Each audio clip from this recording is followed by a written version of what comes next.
Well, I can assign another 2 projects after this one. I mean, I got some pocket projects I can go and assign you. You'll just get like an email that says, please, please Stop. Please stop. Please stop. All right, let's go ahead and I don't know why I called it the preview, because this is just project 4. So project 4, you've done your first 3 projects. Project 4 is going to hopefully be a demonstration of basically everything you've learned wrapped into one problem. Crap. Oh, that doesn't. Oh, that was Ain't good. wrong though. Whew, okay, that was good. So let's see if I can find where my eraser is so I can talk about the problem. All right, great. So for this project, we're trying to find the minimum overlap of sets that cover all points. Yeah, exactly. Wait, what were you talking about? Well, I'll draw it on the board, but let's go ahead and give an example. Let's say we have numerous group projects in our classes. All right, we have lots of group projects. For our class, they need to be presented at the end of the semester. All right, your professor, aka me, has to grade every student. But I don't have to grade every project. I just have to grade every student, at least once. And I'm lazy, so I don't want to grade too many students. Due to the nature of the project, students can be members of multiple projects, but only want to present once. Hence, can we minimize the number of times a student has to present? Naturally, everyone in the group has to be present. No partial group presentations. All right, let's go ahead, and I think this makes more sense with a picture. Whoop. So, let's say we have 5 people, and project 1 is 0 and 1. Project 1 has 0 and 1 inside of it. Student 0, student 1. By the way, when I'm thinking of this, y'all are all just numbers. Congratulations. I knew this already. Yeah. Maybe the second one is 1, 2, and 3. Notice student 1 is in 2 projects. Maybe the other one is 0 and 2. And what would be another? Let's go 3 and 4. And let's go ahead and add 1, 2, and 4 as well. And let's see if we can get a good one in here as well. Let's go 0, 3, 4. Wow, 4 is in a lot of these. Okay. So the question is, what's the minimum number of students I would have to grade if I only need to grade, actually if I need to grade all the students?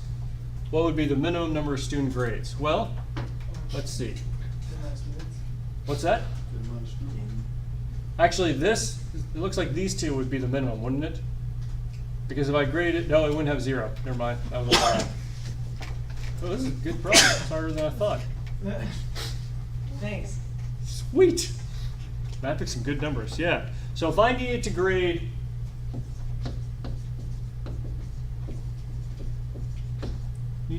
let's say 0, 1, 2, 3, and 4, what's the minimum number of students that have to be graded? Now, I'm phrasing it that way because when a project is presented, I have to grade all the students. So what's the minimum number of students I'd have to grade here? I made this one real hard. Not a problem. Actually, I think it's this. That guy, and that guy. Because it would be, if I grade 0 and 1. Your 4th one has glare. Yeah. Nice. I'll just put my head right here. It's 4, guys. There we go. Everyone's watching, it's 4. That's a 3 and a 4.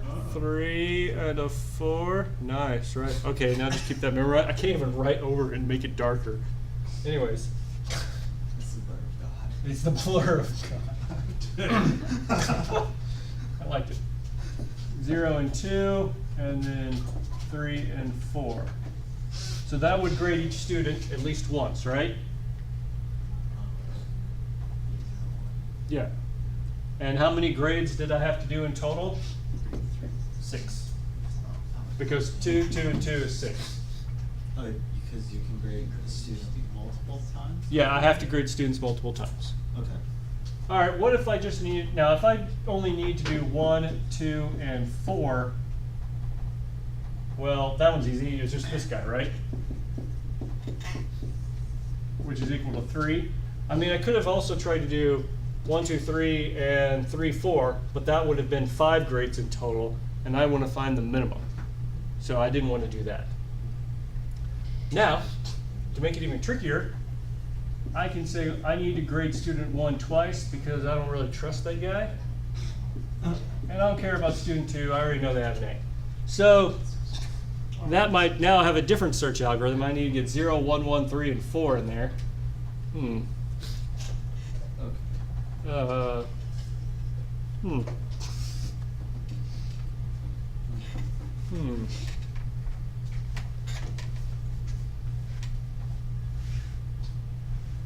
There's 3, 4. There's 0, 1. So you gotta get at least 2 of the ones. Yeah, I think it's gonna have to. Oh, this one's gonna be hard. No. You gotta have 2 1s, so those are your 1s. Then you just need. You have 2 of them. So you either are not having the 3 or not having the 4, in which case you'd have to have at least this one. So there are multiple answers here. 0, 1. We'll do let's see, 1, 2, 3, and then we need to do 3, 4 as well, which is 1, 2, 3, 4, 5, 6, 7. So that'd be 7. Okay. Your job is I'm going to give you this piece of information, and then I'm going to query you asking, what's the minimum number of students I have to grade if I need to grade each of these? So then I give you this, I give you the query, you produce this number at the end. Everyone got it? You ready? Yes. Yeah. All right. Everyone understand what you need to accomplish? No. No, hold on. I asked what you need to accomplish. I didn't ask you if you know how to accomplish it. That's your job. That's something different. I'm asking if you know what now needs to be accomplished. Yes. The answer is still no. Answer. The gist. You know the gist? All right. Well, let's look a little more. I'm so glad you. All right, just to recap, requirements. Each student is issued an ID starting at 0. We don't care about their names. Congratulations. Yeah. Yeah. That's familiar. Each group consists of a set of numbers. Keep in mind that a group cannot have the student in there more than once. That may or may not help. A query consists of a group of numbers. A student may be in there more than once. Maybe I misplaced a past grade, or I really just don't trust that student. When a group presents, all students are graded. I can't just grade part of them. Otherwise, this would be a real easy project. Your function returns the minimum number of grades your professor has to assess. If it is not possible, return uint underscore max or -1. They're actually the exact same value. What does UNT stand for? Unsigned int. Navigation. Okay. Unsigned int. You didn't do uint on 32, so unsigned int 32-bit. Returns at negative. Well, unsigned int max is really just -1. It's the same thing. Well, -1's not signed. I mean, -1 is signed. If uint is unsigned, then actually you'll learn all about that in computer architecture. Oh, on Google. Once we do, well, we'll do 2's complement in architecture, and that'll make perfect sense. Okay. Okay, so files, I'm going to give you my data sets. Isn't that nice of me? It's the least I can do. So we'll go ahead and jump over here. Let's see how Star Wars is doing. Oh, someone went to the cow. All right. Somebody stopped Star Wars a while ago. I can't believe you. All right, who's doing this?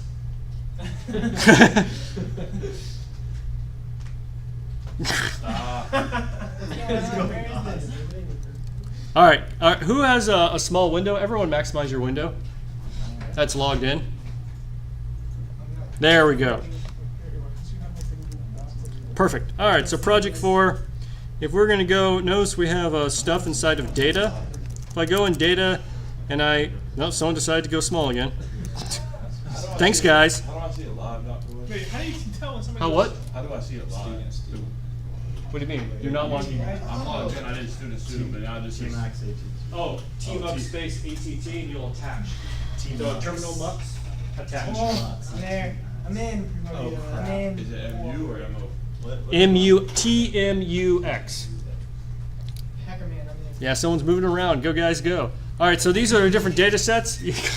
All we're saying is that What do we have? We have 1, 2, 3. Did someone delete that? Did you save it? Oh, I can't believe you did that. Why would you do that? Go back. Go back. Reopen it. Who did that? I don't know. Was that you, Perry? It wasn't me. It wasn't me. I did anyways. Capital E. Capital E. What is going on? Alright, don't touch it. Stop touching it. Don't touch it. Alright, anyways, we're back to this. This is great. I should have done this from the beginning. Let's write a program together. Yeah, we got your mob programming. This will be beautiful. Alright, so we have 6 sets. The first group, we have 6 groups or sets. I'm going to use the word group and set interchangeably. So the first group or set had student 025, the second one 023, the third one has one member 1. The nice, thanks for everything. The fourth, wait, whoa. Where did the 9 come from? The 9. Delete the 9. Did it escape? Perfect. Oh my goodness. You know, anyone can actually hit escape here. Yeah, All right, can do this. Jump in. stop. I'm like, let this. There we go. All right, now the fourth group has students 2, 3, and 6 in it. Fifth group is 1, 4, 3, and the last group is 5, 6. Beautiful. Okay, maybe we should pay attention. Maybe. All right, then I get out here. Thanks for typing in a number. All right, so this is hilarious. So that's your data. Clear? Sure. Thanks. Now, if we were to jump inside of main, I'm not going to read it right now, but I'm going to tell you, I've done a lot of the setup work for you. Please, for God's sakes, no one touch it.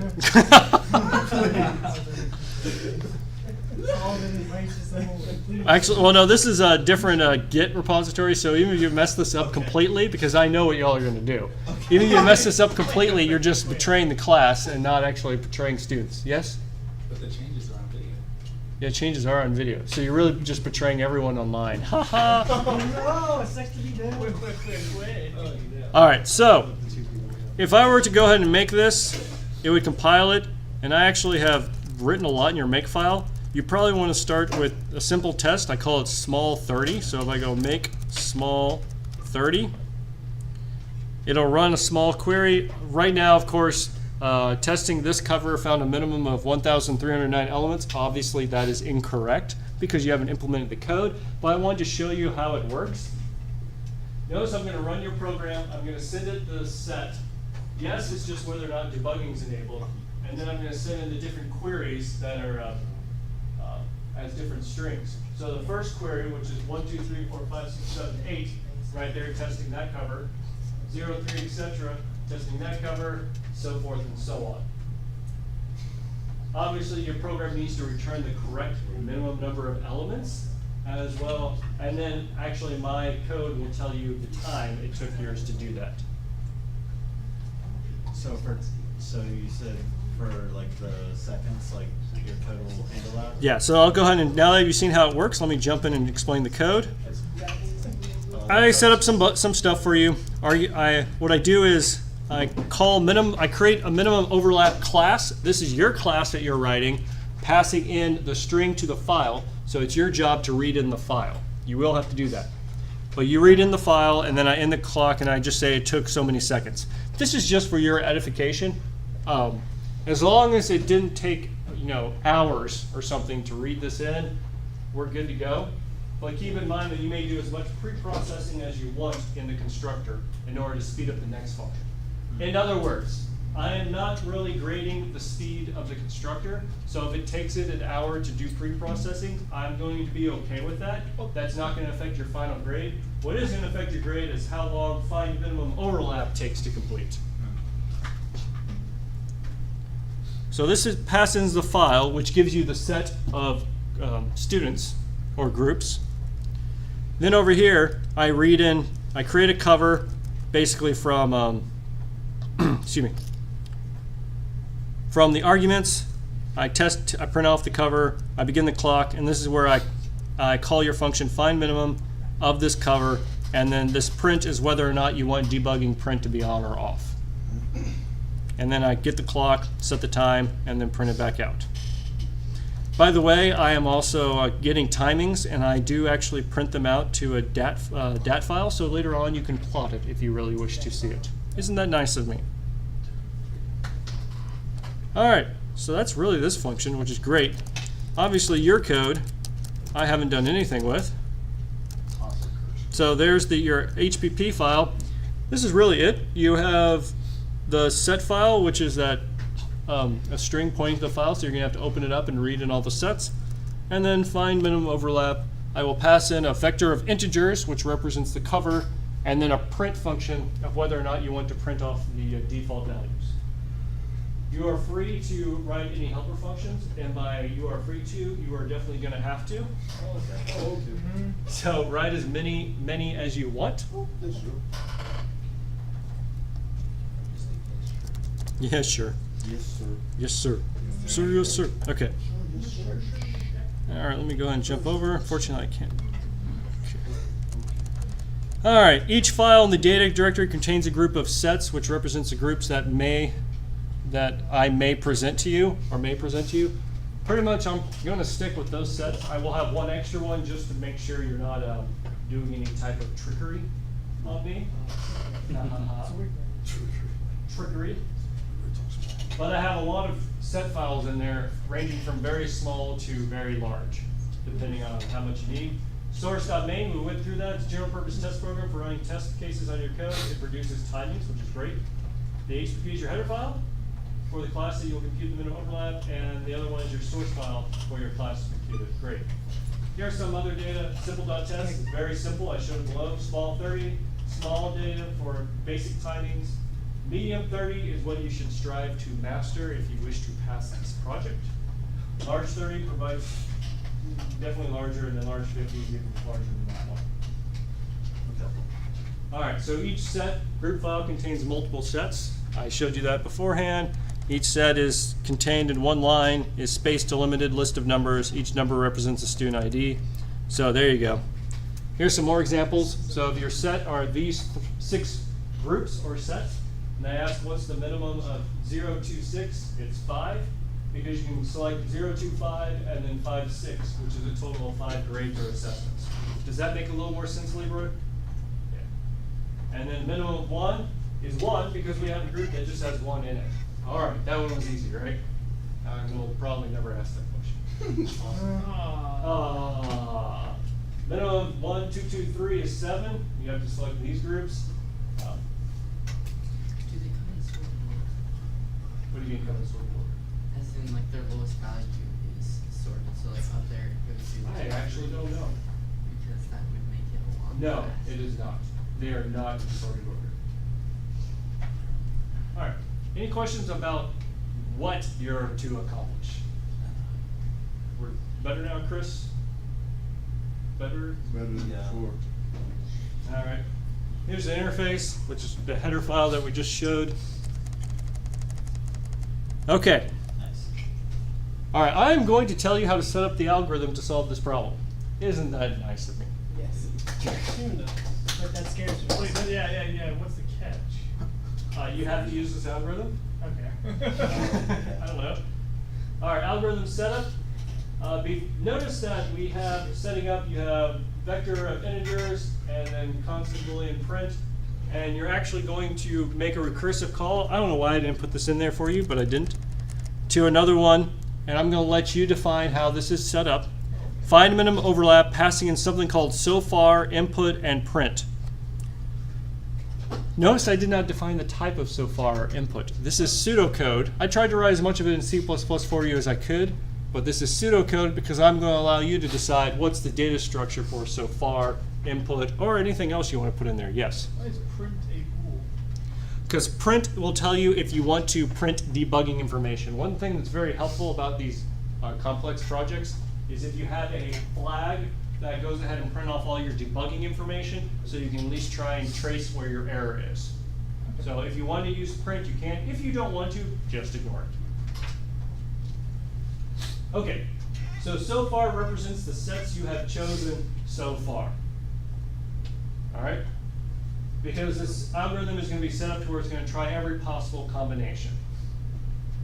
Input is represents the student IDs that still need to be chosen, and print is for your convenience for printing debugging. Minimum, that's the first variable, represents the minimum number of overlap found so far in a cover within this algorithm. Result is what's left over from removing the evaluating step. Okay, so when you begin, so far represents the sets you've chosen. Have you chosen anything in the beginning? No, so that's empty. Input represents the student IDs that still need to be chosen. So let's go ahead and at least do one simple example of what this is supposed to look like. I'm going to go ahead and erase this on the board. And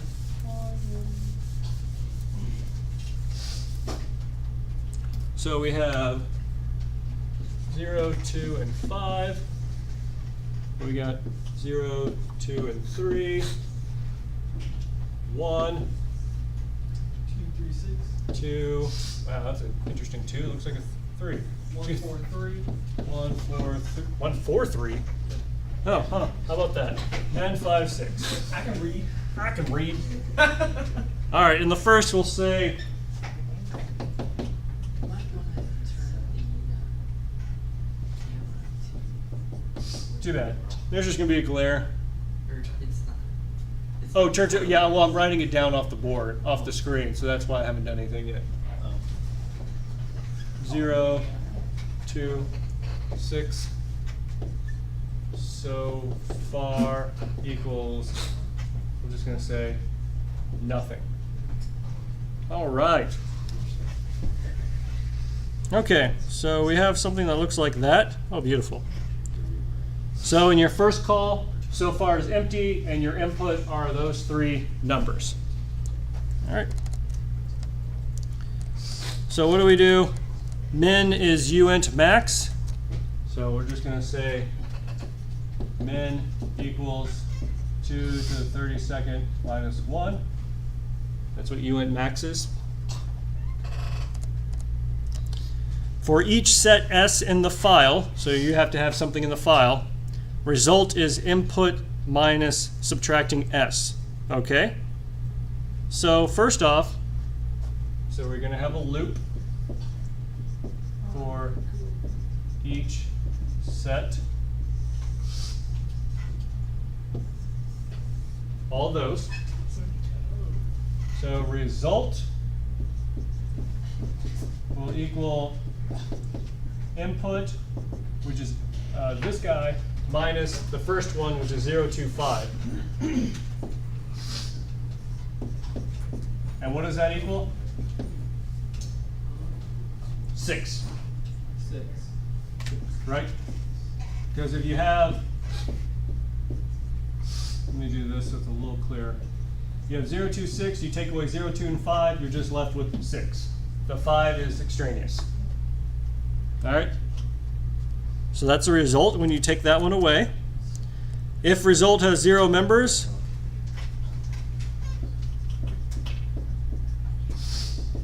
does it equal 0?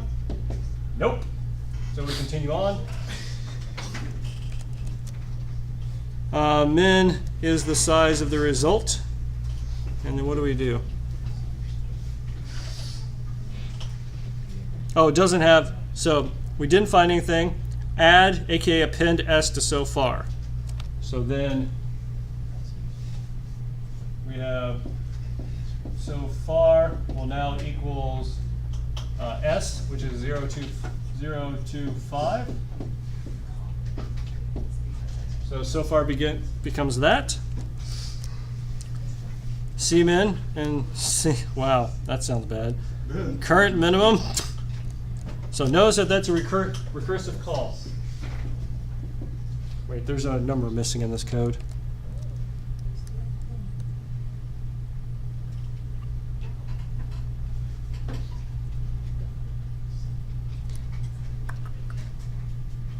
Yeah, min.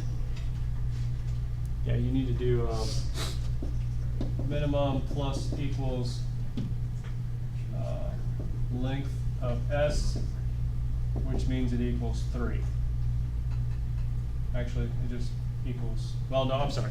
I take that back. This is ignore what I just wrote there. Completely ignore it. I did not write that.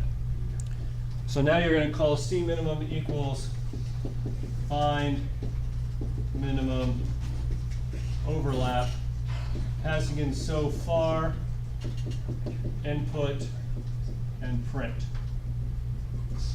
What are we doing? What is this? That's the big question. What is this function? Are you hovering over the find minimum overlap one? What's that? Are you hovering over the find minimum overlap? Yeah, but where is that function defined? There. Right, so what is this called? Recursion. So we are recursing on ourselves. And we're going to pass, again, so far, which now has one of the sets that we've already selected. Result, which is really just the input subtracting that set we just selected, and then passing print again, and we're going to see if we can find it. Yes? So seeing as this is going to be very slow for large sets, Yes. do you expect us to figure out a way to expedite that process? I expect you to figure out a way to expedite that process, yes. What's that? Nothing. Could have called it X-Men or something, or X-Men? No, it's current men. Whatever. yeah, okay. Notice if current min that comes back from find minimum overlap is less than min, you update the minimum, then you remove S from so far so you can evaluate the next set. It's gonna be hard for me to draw this all out, but hopefully this is making at least some sense of what's going on. You're literally just trying to paste together different possible combinations. So when you do the recursive call, you're actually going to try and add 0, 2, 3 to it. That doesn't do anything. Add 1, and then add 2, 3, 6. And then you're finally going to, whoops, I'm not on screen. So when you do this call, you're going to basically add 0, 2, 3, and then next is 1. Then you'll finally add 2, 3, 6, and you'll have covered everything. So then your minimum at that point would be 1, 2, 3, 4, 5, 6, 7, 8, 9, 10. Obviously that's not the most efficient, but you now have a minimum, an upper bound for the minimum of 10, and you can stop your recursive calls and move on to another one to see if you can find other better combinations. Oh, nice. Wow, who's typing all that? Okay.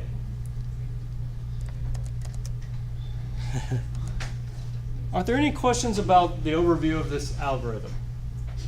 Because I gave you a high level of what it does. This is the pseudocode to set it up. Obviously, there's a lot of things you need to do in order to speed it up. Actually, this algorithm is not quite correct. I'll let you figure out what to do in order to fix it. But any questions about how we're going about solving this in general, which is really just trying every possible combination.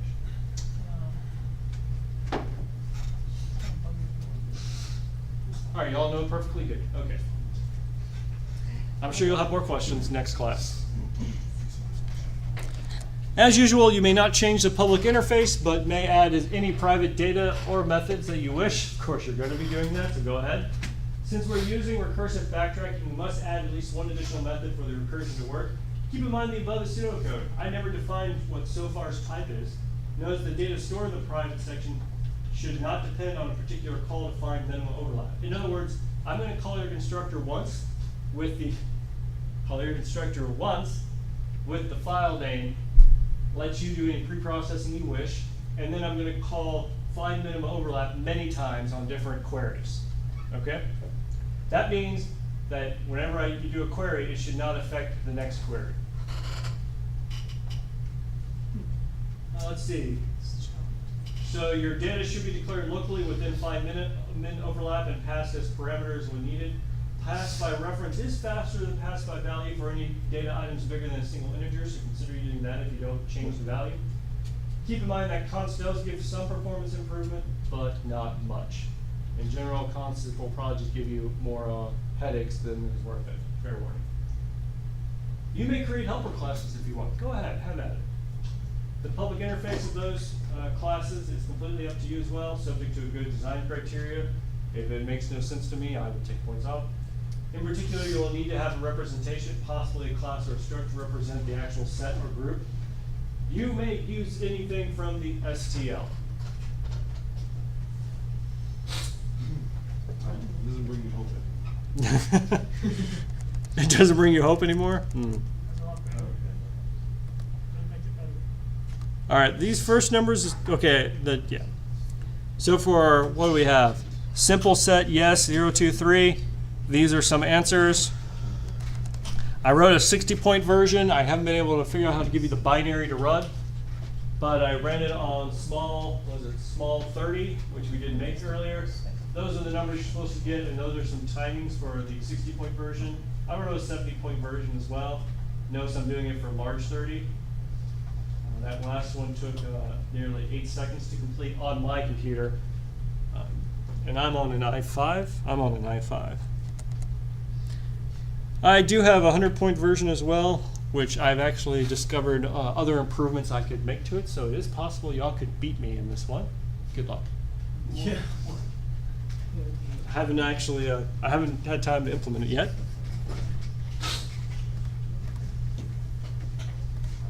Gotta do memory management. You may use anything from the STL. It's due April 24th, the last day of class. Any questions? You scared me. All right. 3 weeks. You got this. I highly recommend this week you get something working. Well, that's not gonna happen. Improbable. This week. That's not gonna happen this week. Oh. What? I'm saying. All right. Oh, by the way, there is no class Thursday. What?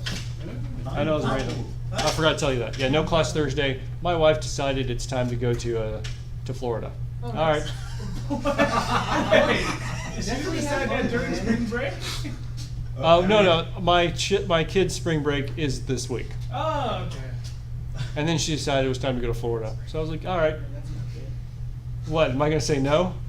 No. He's just like, Yeah. We're going for it. Ooh. All right, going to Florida. Yeah, we're going to Florida. Why are you gonna tell me twice? What's that? Go to Disney World. We may. There, we got people who work there. They may give us free tickets. But we'll- Nice. Wait, if they're true friends, they'll give you free stuff. but you have more important things like bubble sports to attend to. Yeah, exactly. What's that? You have more important things like bubble sports to attend to. So when I'm on the Jungle Cruise, I'll think of y'all. Please do. The greatest computer science. My students are probably crying right now. All right. All right, no other questions? Okay, great. So I'm going